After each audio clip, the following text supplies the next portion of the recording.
Nya Kwaramogi riwruok mar koro gweng' mong'ere ni Reproductive Health Initiative CBO dhi nyime gi chenro mopogore mar gomba ka gi jokanyo e sectors mopogore kaachiel kod rowere e kaunti ma Homa Bay mar konyo e kedo gi midhiero adek madongo mahinyo ngima rowere e kaunti no. CBO no osebedo ka jiwo gomba ka ginyando jokanyo e sectors mopogore gi riekni ma inyalo duok godo chien lwenje adek ma oting'o wach gamo iye ma oiwe kind nyithindo manyiri, lwenje mag kit chwech kod landruok kute mag ayaki e kind rawere. Chenro no ginywando jodolo mag dinde, jopuonj, jodongo, rowere kaachiel gi jofwambo e kind mamoko mar sumo rieko kuomgi e wi okenge ma inyalo keti mar kedo kod midhiero go. Dwaro mar chenro ni ibro dhi godo nyime kuom kinde ka kinde.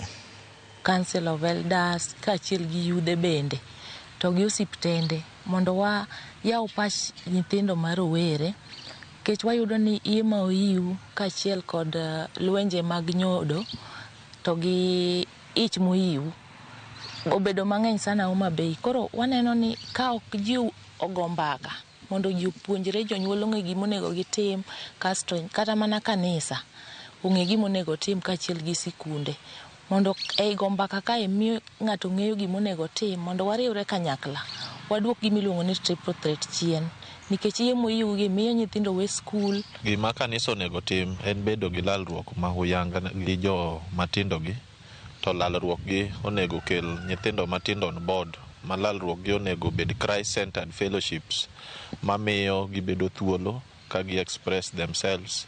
Wan kaka jopuonj wan gi team miluongo ni counseling and guidance ma otelne gi senior teacher. Koro senior teacher en jal ma oyudo tiegruok ma nyalo puonjo nyithindo kaka ginyalo bedo gi ritruok kendgi giwegi. Kendo wan kaka school wachiwo lwasi maber ma nyithindo nyalo chiwe pachgi kendo gi discuss problems magi duto gikale. Nyadi mang'eny ka nyathi ok in go machiegni, mano nyalo bedo ni pek kaka janyuol. Koro miyo ka in janyuol owinji kete machiegni ma ka en gi shida to wachoni, kosewachoni shida no to mi nyalo konye.